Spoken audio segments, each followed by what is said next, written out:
2025년 3월 본브레드가 어떻게 살았나 한번 보도록 하겠습니다. 자, 이번 달에는 돈을 꽤 많이 썼어요. 서울에도 갔다 왔고요. 이번에 해외상도 1년치 새로 계약했고, 옷도 사고, 친구가 서울로 취직해서 올라간다고 밥도 사먹고, 그래서 2025년 2월에 총 수익은 281만 1,537원이었고요. 지출이 무려 162만 1,760원으로 돈은 118만 9,777원을 남겼습니다. 1월, 2월, 3월을 보면은 버는 돈은 점점 줄어드는데 쓰는 돈은 점점 늘어나는 아주 기이한 형태를 취하고 있어요. 4월은 좀 줄여야 될 텐데 2025년 2월 계좌였죠. 2억 1,341만 4,997원이었고요. 2025년 3월은 어떻게 됐냐? 2억 3,100만 66만 2,541원이 됐습니다. 이렇게 운이 좀 좋았습니다. 2025년 3월에는 총 1,800만 하고 24만 7,544원이 플러스가 됐고요. 현금 채굴은 118만 9,717원이었고 투자 수익은 1,700만 5만 7,767원이었습니다. 대한민국 표를 보면은 이렇게 되어 있고요. 대한민국하고 중국이 그렇게 나쁘지 않았습니다. 미국이 상당히 변동성 크게 내려갔던 거 생각하면은 한국과 중국은 방어율이 좋았다 정도가 아니에요. 오히려 디커플링 나면서 한국과 중국 상승했죠. 물론 한국과 중국도 그냥 평탄하게 올랐던 건 아닙니다. 한국도 중국도 굉장히 덜컹덜컹 거리면서 올라갔고 미국은 좀 덜컹덜컹 거리면서 내려갔는데 어쨌거나 이렇게 변동성이 컸던 한 달이어서 굉장히 멀미감이 심했어요. 그 멀미감을 만들어낸 가장 큰 이유 중 하나는 아마 관세 밀당이지 않을까 싶기도 합니다. 물론 다른 이유도 많겠지만 한국과 중국은 앞서 말씀드렸던 것처럼 이런 변동성 속에서 상승했어요. 굉장히 장하죠. 개인적으로는 이렇게 안 좋았던 미국장은 좀 계속 안 좋은데 한국과 중국은 좀 꾸물꾸물 어떻게 계속 오르고 있어요. 네, 이렇게까지 계속 올라왔기 때문에 특히 중국은 좀 굉장히 많이 올랐기 때문에 4월달은 그래도 또 쉬어가던가 한 달 정도는 쉬어가지 않을까. 근데 5월부터는 또 느낌이 좀 좋아요. 이건 좀 근거 없는 감인데 감도 중요하잖아요. 뭔가 4월은 하락할 것 같지만 5월부터는 다시 오를 것 같은 그런 느낌입니다. 어쨌거나 이번 한 달 동안 리뷰는 이런 느낌이고 이렇게까지만 얘기하면 또 이제 할 얘기 없지만 제가 또 유튜브 하면서 별의별 얘기 다 꺼내봤지만 이번엔 또 이런 얘기를 해볼까 합니다. 다들 알다시피 제가 코인 멸망론자인데 제가 코인을 굉장히 안 좋아하죠. 제가 이렇게까지 코인을 안 좋아하는 이유에 대해서 왜 또 코인을 추천하지 않는지에 대해서 한번 얘기해보도록 하겠습니다. 맨날 안 좋아한다고만 얘기하지 이유 같은 거는 말씀드려본 적이 없잖아요. 이참에 한번 말씀드려보려고 합니다. 아까 말씀드린 것처럼 저는 코인 멸망론자입니다. 그렇기 때문에 제가 하는 말의 신뢰성이 좀 떨어질 수 있어요. 너 어차피 코인 실에서 그런 말 하는 거잖아 하면은 할 말은 없긴 해요. 제가 결국 틀려서 코인이 미래의 디지털 금이 되어도 아니면 혹은 그 이상이 되어도 결국 저는 코인 같은 투자를 반복하면은 망한다고 생각해요. 왜냐하면은 매년 매월 심지어 매일 세상을 바꾼다고 하는 갈 수밖에 없는 미래의 기술이라고 하는 분야는 맨날 나오죠. 우리는 매일 그런 곳에 돈을 투자해서 부자가 되는 유혹을 받게 되는데 이러한 미래의 기술이 나오는 분야 중 100개 중 99개는 그냥 소리 소문 없이 사라지잖아요. 여러분 머릿속에서도 막 떠오르는 게 많을 겁니다.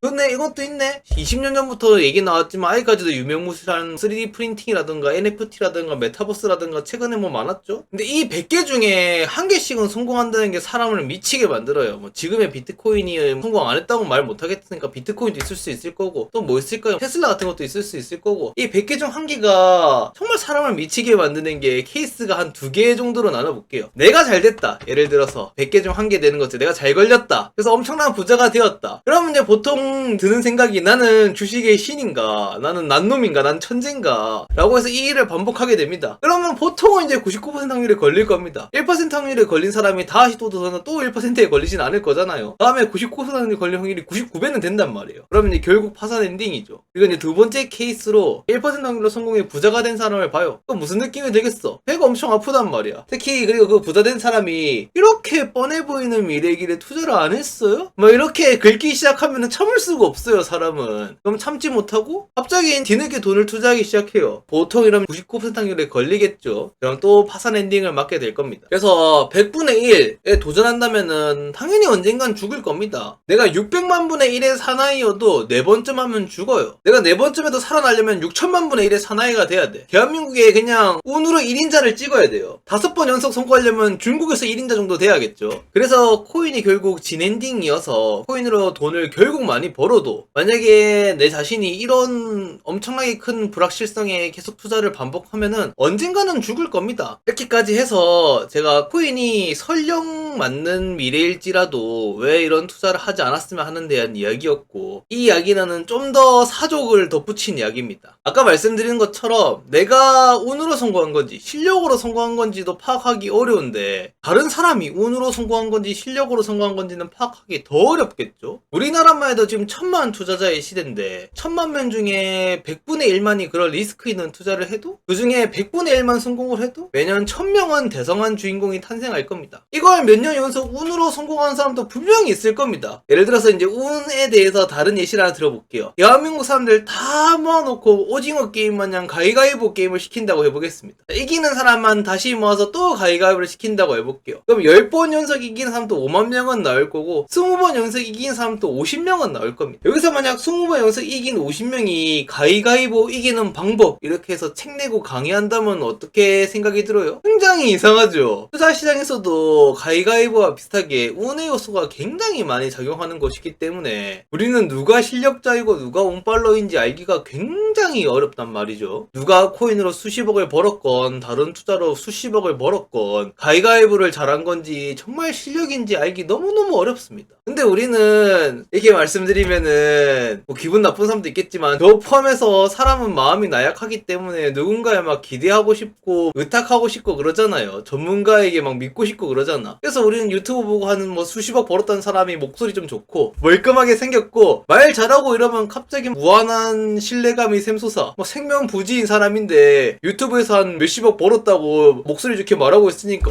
저 청년 멀끔하게 생기고 믿을만한데? 괜히 돈 많이 번 게 아니구만. 괜히 가위가위보 20번 연속 이겼겠어? 이러면 이상하단 말이죠. 하여튼 근데 그 사람이 정말 실력자일 수도 있고 아니면 정말 선인이어서 정말로 배움이나 지식을 나누려는 사람도 있을 수 있겠지만 사실 우리는 굉장히 구별하기 어렵습니다. 근데 우린 그것도 본능적으로 알고 있어요. 이 자본주의 사회에서 남에게 돈 잘 버는 방법을 가르친다는 건 좀 있을 수 없는 이야기잖아요. 그게 뭐 내 가족도 아닌데 왜 생판 남인 나한테 이런 걸 가르쳐주지? 정말로 나를 배움이나 지식을 나누고 싶어하는 사람이면은 뭐 기부해도 되는 거잖아. 뭐 이런 생각이 들 수 있단 말이에요. 보통 드는 생각이 이 사람이 이제 더 이상 이 투자로 돈 버는 게 힘드니까 다른 방법으로 돈을 벌려고 하는구나 같은 생각이 든단 말이야. 그래서 우리는 본능적으로 그런 얘기는 모두 거르는 게 우리가 더 유복하게 사는 방법이란 걸 알고 있어요. 근데 알고 있음에도 우리는 이게 눈앞에 코인으로 막 수십억씩 버는 사람을 보면은 아니면 갑자기 내 환경이 막 어려졌어. 위기가 닥쳤어. 이런 환경이 날 덮치면은 내 마음이 가만히 있질 못해. 막 정신이 미쳐 날뛰어서 멘탈이 무너져 내리면 현재 이 똑바른 정신으로는 상상도 못할 그런 정신 나간 짓을 한단 말이야. 그래서 정말 어렵겠지만 내가 멘탈이 무너져 내린 그 상황에서도 세상을 바꾼다면 새롭게 탄생하는 기술들이 아무리 매혹적이어도 웬만해선 걸러야 됩니다. 남이 그걸로 돈을 많이 벌건 뭐 가르쳐준다고 하면 또 매혹적으로 보이겠. 그런 것도 열심히 걸러야 됩니다. 그렇다고 아예 듣지 말란 건 아니에요. 정말 괜찮아 보인다면은 자기 자산의 한 5% 정도는 투자할 수 있다고 생각해요. 그리고 내가 투자 강의, 트레이딩 하는 방법 이런 거 가르쳐준다고 할 때 내 인생이 피해가지 않는 선으로 도전해보는 건 좋다고 생각합니다. 저는 뭐든지 해보는 건 좋다고 생각해요. 혓바닥부터 대보고 맞으면은 전력으로 하는 걸 추천합니다. 막 시작부터 엄마 돈, 아빠 돈, 친구 돈 어디 빚 잔뜩 끌어와가지고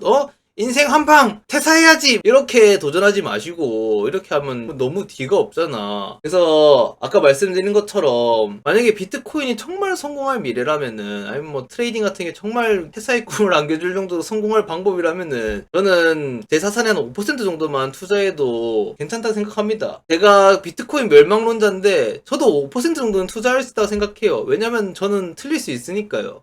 정말 미래에 성공할 기술이라면 5% 정도만 투자해도 우리에게 굉장히 많은 목돈을 마련해 줄 겁니다. 그리고 개인적인 생각입니다. 저는 코인이 왜 뜰 거라고 생각하는지 전혀 이해할 수가 없습니다. 내가 네이버 블로그 광고를 하면서 코인으로 대금 받고 그러잖아요. 저는 코인만큼 쓰기 어렵고 불편한 것도 없다고 생각해요. 지갑 주소 알고 TX 아이디 알아야 돼가지고 전 이만큼 쓰기 불편한 게 없다고 생각해요. KB은행으로 그냥 황현호 찍고 돈 보내는 게 낫지 이걸 왜 하는지 모르겠어요 진짜. 개인적으로 저는 2025년판 튤립이라고 생각합니다. 누가 더 큰 바보인가 지금 폭탄 돌리기 하고 있다고 생각해요. 제가 보기엔 디지털금이 아니라 디지털 똥인데 똥을 이렇게 비싼 돈을 주고 서로 못 사고 있어 난리라고 생각합니다. 저는 이건 저의 개인적인 생각이기 때문에 물론 저와 반대되는 생각을 가진 분도 있고 황현호 이거 너가 몰라서 그렇지 멍청하고 무식한 놈아 이러면 당연합니다. 전 잘 모르겠어요. 때문에 저를 깨우치게 해줄 수 있거나 저와 반대되는 생각을 가진 분들이 유튜브 댓글로 달아주시면 감사하겠습니다. 그리고 저는 생각이 반대되는 사람이 있어야 시장이 형성된다고 생각하거든요. 예를 들어 정말 코인이 갈 수밖에 없는 미래야. 모든 전 지구인들이 다 코인이 옳다고 생각해. 그러면은 시장이 형성이 안 될 거잖아요. 팔고자 하는 사람이 없을 테니까. 다 사고자 말 테니까 파는 사람이 없으니까 가격이 형성이 안 될 거잖아. 저처럼 반대되는 생각을 가진 사람이 있으니까 시장이 형성된다 생각하고 제 생각도 조마도 저렇게 생각하는구나 정도로 예쁘게 봐주시면 감사하겠습니다. 물론 저도 제가 틀리다 생각해요. 코인이 미래에 정말 기술일 수도 있겠지만 저는 잘 모르겠습니다. 이게 제가 코인을 추천하지 않는 이유입니다. 자 이렇게 정리해봤고요. 2025년 3월 결산은 여기까지.